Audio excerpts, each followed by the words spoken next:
Thousands of years ago, out of the darkness of prehistory, the first human civilizations began to appear on Earth. These early civilizations appeared in widely scattered parts of the world.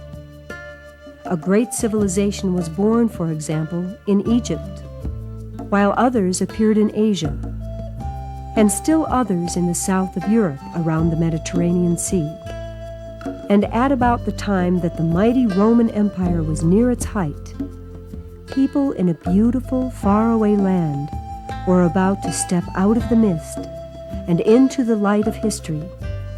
Then, out of the primitive vastness of the American continents, came the great civilizations of the ancient Americans.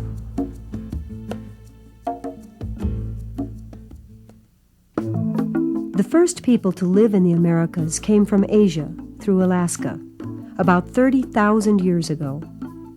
During the last ice age, when much of the world's ocean water was frozen into huge glaciers and ice sheets, there existed a strip of dry land between Asia and Alaska, in an area that today is covered by ocean. It is believed that wandering tribes of hunters crossed this land bridge into America. They were following herds of animals which they hunted for food. For the first Americans lived by hunting and gathering, which means they obtained food through hunting or fishing, and by gathering wild plants they could eat. These hunters and gatherers were not yet civilized. Civilization began after a very important shift in the way they got their food, the shift to farming. By about 6000 BC, some people began to raise certain wild plants as crops. Farming or agriculture allowed people to settle down and live in one place. They no longer wandered over the earth in search of food. They settled in villages and raised crops. Of these crops, one was destined to become the most important of all, corn, or maize as the Indians called it. The development of civilization in the New World would be based on this plant.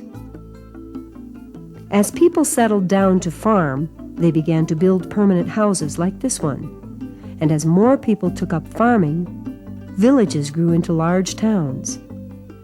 Agriculture and living in towns are the first steps toward becoming civilized. Living in settlements with plenty to eat, people began to have more time. They began to have enough time to make beautiful things. Artisans became adept at working with clay, wood, and metals. Art is another sign of civilization. Other marks of civilization are social organization, trade, and a knowledge of math and science. And finally, civilized people usually have a written language.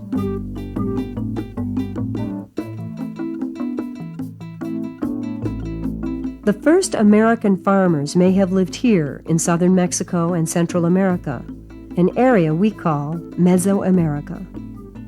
By 1000 BC, civilization was emerging in Mesoamerica. Now we will look at one expression of that civilization, the ancient Mayas. These are Maya Indians today. Living in Guatemala and southern Mexico, they number in the millions. Most work the land in the way of their ancestors, planting corn, beans, and squash. For over the centuries, little has changed for the Maya. Some women even use the traditional grinding stones, the mano and metate, to grind their corn into flour. All of these habits are part of the modern culture of the Maya. They are justly proud of their culture and their past, for it was the ancestors of these humble peasants who created one of the world's greatest civilizations. Buried deep in the jungles of Mesoamerica, the ancient civilization of the Mayas was lost from memory for hundreds of years. In fact, almost nothing was known of this lost civilization until 1839, when two jungle explorers discovered what seemed to be the remains of ancient walls hidden in the forest. As they cleared away the trees and vines, strange buildings began to take shape. One of the explorers, John Stevens, described the ruins as lost, buried, and unknown, never before visited by a stranger. He said, all was dark, impenetrable mystery. Fortunately, Stevens' companion, Frederick Catherwood, was an artist and made detailed drawings like this one of everything they saw. But it would take scientists another century to begin to understand the history of the Mayas. The beginning of Maya civilization is still shrouded in mystery, but scientists believe that it grew in part from a still older civilization called the Olmec. Hidden in jungle on the Gulf of Mexico, explorers have found huge carved heads, curious remains of the lost Olmec civilization. Some of these heads are 9 feet tall and weigh over 20 tons. Explorers have also found Olmec masks carved from pure jade, one of the hardest stones known to man. Olmec craftsmen must have worked thousands of hours to carve and polish jade figures such as these. The Olmecs were highly civilized, produced fine carvings, and even had a written language, but mysteriously, in about 300 BC, the Olmec civilization disappeared. As the Olmecs passed from the scene, the Mayas, who had lived for centuries in these tropical forests, began to build a new civilization. By about AD 100, stone temples were beginning to rise above the trees. The Mayas lived here, in eastern Mesoamerica. They established a network of cities such as Huachactún, Bonampak, Palenque, and in the south, Copan. And in the center of this network lay the fabled city of Tikal. Tikal was a stunning city, crowded with exotic temples, palaces, and plazas. By AD 700, the city sprawled across 10 square miles. Rising from the primitive rainforest, Tikal must have seemed like a vision from a dream. Most of the buildings were plastered and painted red, and their tops were decorated with wildly painted carvings. Today, Tikal is a mysterious ruin, almost completely swallowed by jungle. Trees and vines cover most of the buildings, but if one looks closely at the ruined walls, bits of the original plaster and red paint can still be seen. Hundreds of scientists, called archaeologists, have spent many years studying these ruins, searching for clues about the ancient Mayas. Some of the main buildings have been cleared of trees and vegetation. The tallest buildings were the religious temples. Near the temples, large palaces were set gracefully around lovely open courtyards. Archaeologists are not sure what the palaces were used for. They could have been residential houses where the priests and rich people lived, or they could have been government office buildings used by the rulers. Pictures of the rulers were carved onto large stone monuments called stelae, which were erected near the temples and palaces. The narrow court between these sloping walls was used to play a kind of sacred ball game. Every Maya city had at least one, and often several, of these ball courts. Ball games were played throughout Mesoamerica in ancient times. As in soccer, the game was played without the use of hands. A rubber ball was struck with the knees, hips, and elbows. Rubber came from the sap of the rubber tree. The Maya sliced the bark and collected the sap that ran out.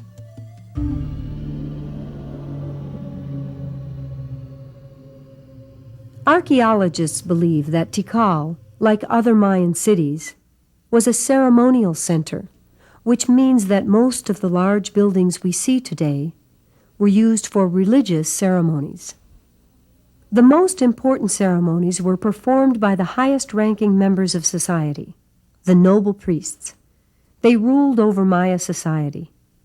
The highest priest of all was known as the true man.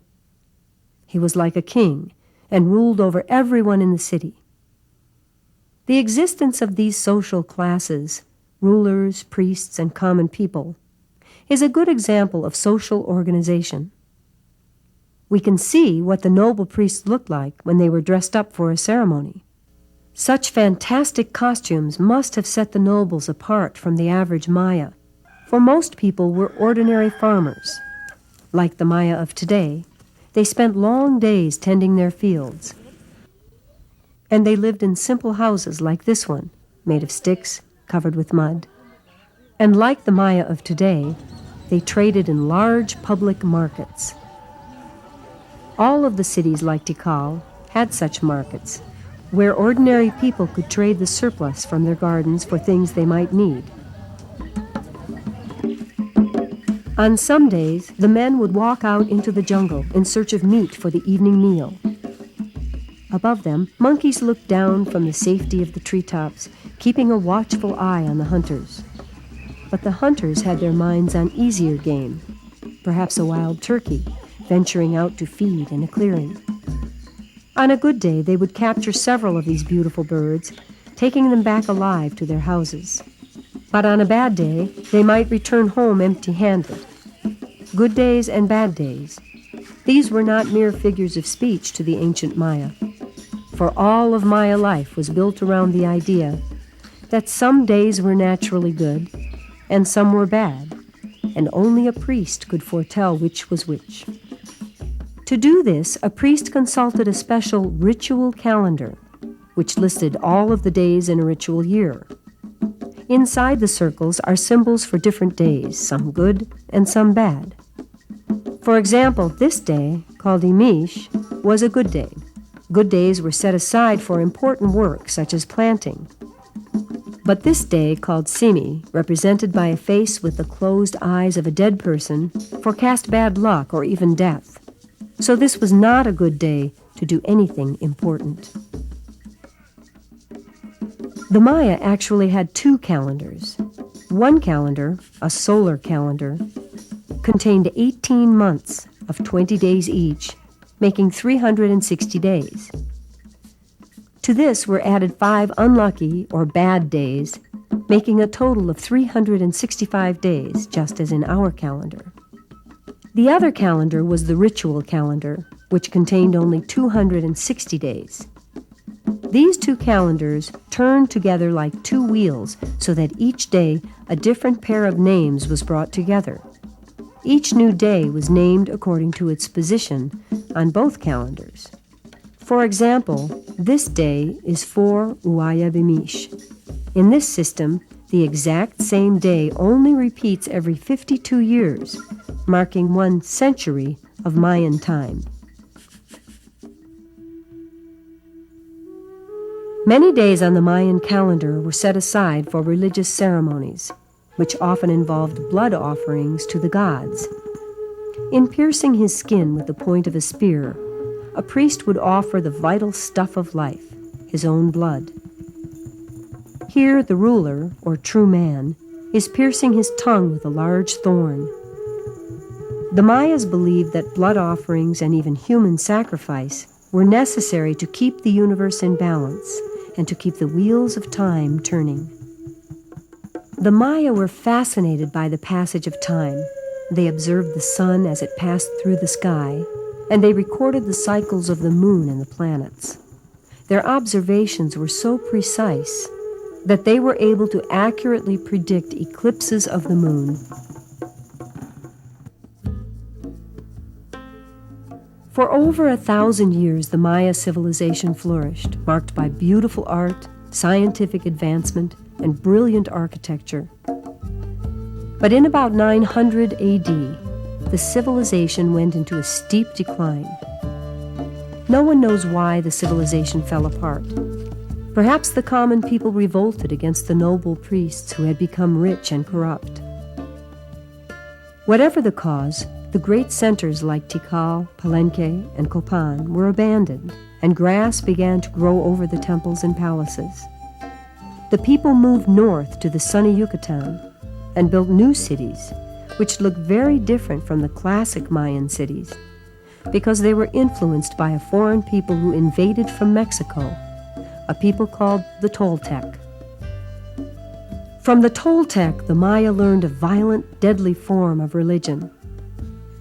While the brilliant civilization of the classic Maya grew dim, faded from memory, and sank beneath the jungle.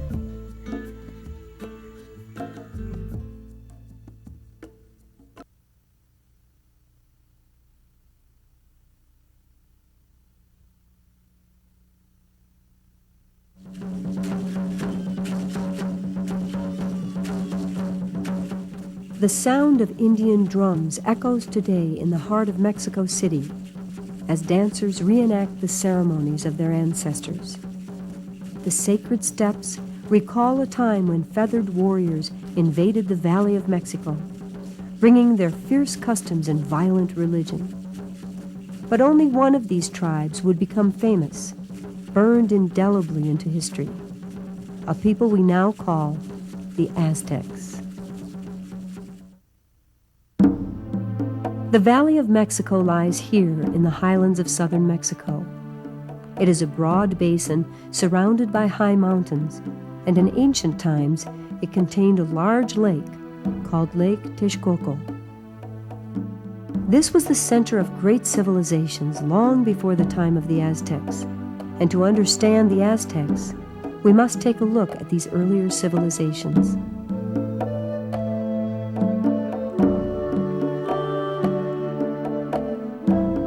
Set on a broad plain in the Valley of Mexico, ancient Teotihuacan is one of the most striking sights in the world.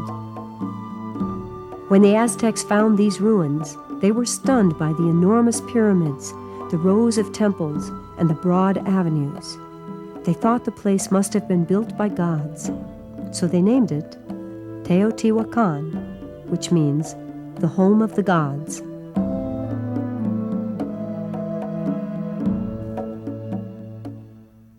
As this model shows, the palaces and plazas were laid out in perfect order on each side of a grand avenue. The city must have struck awe in the minds of the Indians who saw it for the first time. On festival days, they could climb the Great Pyramid of the Sun, which loomed like a mountain over the city. It was made of millions of mud bricks covered with a layer of volcanic rock. Looking down from the top of the pyramid, one could see the city laid out. At its height, in 650 AD, some 200,000 people lived here, sprawled over 8 square miles. They lived in apartment houses connected by narrow streets and alleys. It has been estimated that there were about 3,000 apartment houses with 60 to 100 people living in each house.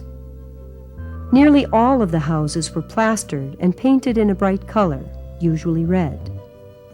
Even after 14 centuries, plaster and paint still cling to the old walls. Inside the palaces, the wall decorations were lavish.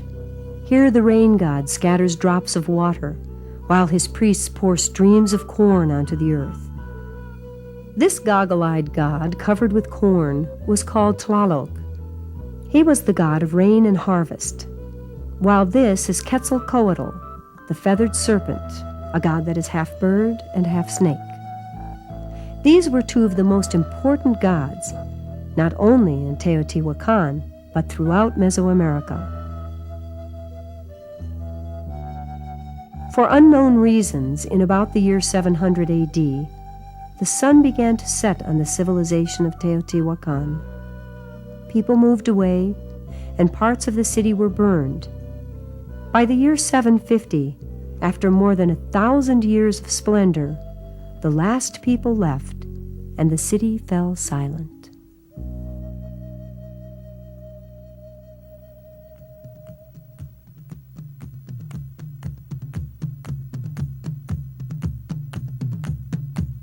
To the north and west of the Valley of Mexico lay an area of dry hills and canyons that extended for hundreds of miles to the north. This desolate area was called the Gran Chichimeca, and it was the home of a wild and fierce people called Chichimec, which means the sons of the dog. For hundreds of years, Chichimecs had been migrating down from the northern plains and mixing with the civilized tribes already living in the Valley of Mexico. And from this mixture of people arose a society of warriors, the powerful Toltec.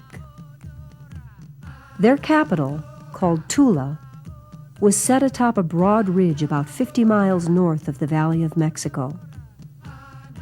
These ruins are all that remain of the great capital of the Toltecs, but in 1000 AD, the city looked much like this. From this beautiful capital, the Toltecs extended their influence throughout Mesoamerica. They ruled their subjects through military might. Subject peoples were forced to give food and valuables to the rulers, a kind of payment called tribute. On a large raised platform in the center of the main plaza, enemies captured in battle were sacrificed to Toltec gods. A victim's heart was cut out and placed on a specially carved altar called a chacmul. As we will see, the Aztecs adopted this practice of human sacrifice and made it the center of their religion. For unknown reasons, Tula, the city of warriors, declined in power and eventually collapsed. Some believe that it was simply overwhelmed by later waves of Chichimec barbarians.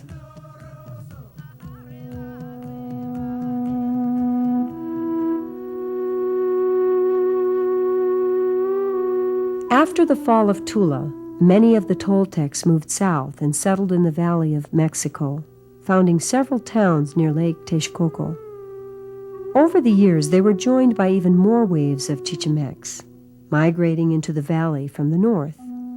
The last wave of Chichimecs to come into this mixing pot was the tribe we know today as the Aztecs. Today we know a lot about the Aztecs because they wrote about themselves in books called codices. A codex was filled with illustrations as well as these picture symbols that are a form of writing. Newer codices, written after the Spanish colonists came to Mexico, contain descriptions of typical Aztec life, as well as traditional stories about their ancestors and their gods. These stories are called myths or legends. One such story recounts the mythical origin of the Aztec people. According to the legend, the Aztecs came from a land to the north where they lived in caves. They left this land to search for a new home in the south.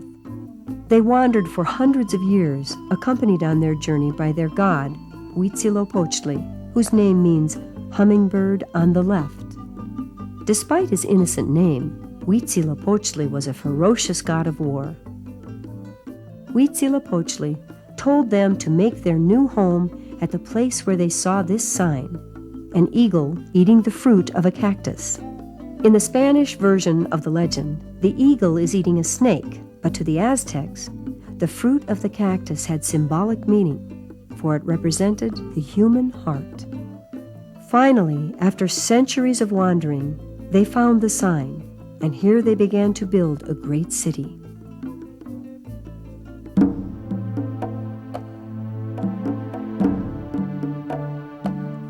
The sign of Huitzilopochtli appeared in an unexpected place, on an island in Lake Texcoco. Much of the island was swampy and uninhabitable, but the Aztecs, obeying their fearsome god, began to live on the island. They founded not one, but two towns, Tlatelolco, and the city that was destined to become their capital, Tenochtitlan. To get to the mainland, they built elevated roads or causeways with bridges that could be drawn up if enemies approached. They also created more usable land by building chinampas, which were rectangular artificial islands. Chinampas were built next to the causeways and were separated by canals. The people could plant their gardens on the chinampas, or they could live on them. Today, some of these chinampas still exist, surrounded, as then, by canals. The Aztecs heaped up mud and reeds from the lake and planted trees or pounded sticks into the mud to hold the soil in place. But even though the Aztecs were able to create chinampas and sustain themselves on their little island, they were surrounded by enemies. For Tenochtitlan was encircled by older cities around the lake, such as Culhuacan, Chalco, and Xochimilco. But the Aztecs were able to ally themselves with a very powerful city of Azcapotzalco and then with Texcoco, and their power began to grow. For the Aztecs were skilled warriors. In brutal campaigns, they began to sweep across the Valley of Mexico. In the name of their terrible god of war, they struck terror throughout the land. Enemies captured in war were taken back to Tenochtitlan to be sacrificed on the altars of Huitzilopochtli, while the survivors were forced to pay tribute to their new masters. Aztec codices record the amounts of tribute paid in a single year: warrior costumes, shields, and headdresses, quantities of cocoa and gold, thousands of cotton garments, and tons of food. Tribute streamed into the capital from the farthest domains as the Aztecs pushed across Mesoamerica. They created an empire that reached from the central highlands to the Gulf of Mexico. Gorged with tribute, the capital grew into a dazzling city of canals, gardens, and temples, the fabulous Tenochtitlan. When the Spanish conqueror, Hernán Cortés, arrived here in 1519, he was stunned by the beauty of the city. He described a clean and radiant metropolis of palaces and shining temples, perfectly laid out along broad paved boulevards. Heads of mythical beasts guarded the temple stairways, while carved serpents and other images decorated the streets. Cortés also spoke of the beautiful markets of Tlatelolco, where people might go to barter for weavings or pottery, or where the lady of the house might go to buy tortillas, tamales, or salt. You could buy corn, nuts, or peppers, or ducks, or fish caught fresh from the lake. While merchants from faraway places like Oaxaca or Yucatan traded in gold and quetzal feathers. The people of noble blood and those warriors who had distinguished themselves most in battle were allowed by law to wear fine clothing in public, while the highest noble of all, the great king Moctezuma, was carried through the streets on a litter. But while the Spaniards were impressed by the magnificence of Tenochtitlan, they were not prepared for what they would find when they entered the temple district. When they climbed the stairways of the great temples, they discovered to their horror that the steps were covered with blood. And inside the sanctuaries, the odor of rotting blood overcame them, for the Aztecs practiced human sacrifice almost continuously. The method was not complicated. The chest of the victim was quickly opened with a stone knife, and the still beating heart was removed. Blood was smeared across carved images of the gods, and then the heart was placed in a bowl and burned. By one estimate, the Aztecs sacrificed about 30,000 people every year. When a new temple to Huitzilopochtli was dedicated, some 20,000 people were killed in a span of 4 days. Near the center of the city, 135,000 skulls were displayed on a rack. The purpose of all this carnage was to feed the gods, for the gods were thought to be living beings that needed nourishment, blood and human hearts, to survive. For example, sacrifice caused Tlaloc, the rain god, to send life-giving rain, and sacrifice caused the sun god, Tonatiuh, to rise each day and move through the heavens. Tonatiuh lies at the center of the famous Aztec calendar stone. On each side are claws holding human hearts. This circular band contains the names of the 20 days of the Aztec month, such as lizard, stone knife, eagle, and reed. At the top we see the date, 13 Reed, when the present sun was born, and inside the 4 rectangles are the dates when the 4 previous suns were destroyed. The Aztecs believed that they were living under the fifth sun, which began during the time of Teotihuacan. They were constantly struggling through sacrifice to keep the fifth sun and the universe alive.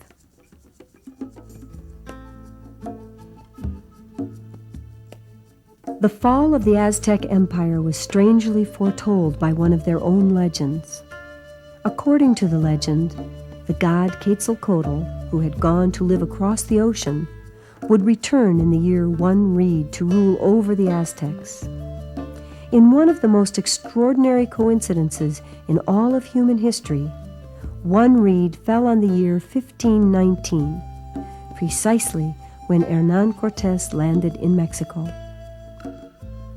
Cortés, with his beard and white skin, looked like a god to the Aztecs. The king, Moctezuma, thinking Cortés might be a god, welcomed him into Tenochtitlan. But the Spaniards soon revealed why they had come: to convert the Indians to Christianity and to take their gold. Conflict was inevitable, and the outcome was never in doubt. The Aztec warriors fought bravely, but they were no match for Spanish armor and horses. And of course, the Spanish had guns. Taking stones from the Aztec temples, Cortés built a church. With this act, the new world was united with the old, and the final curtain came down on the 2,000-year history of the ancient Americans.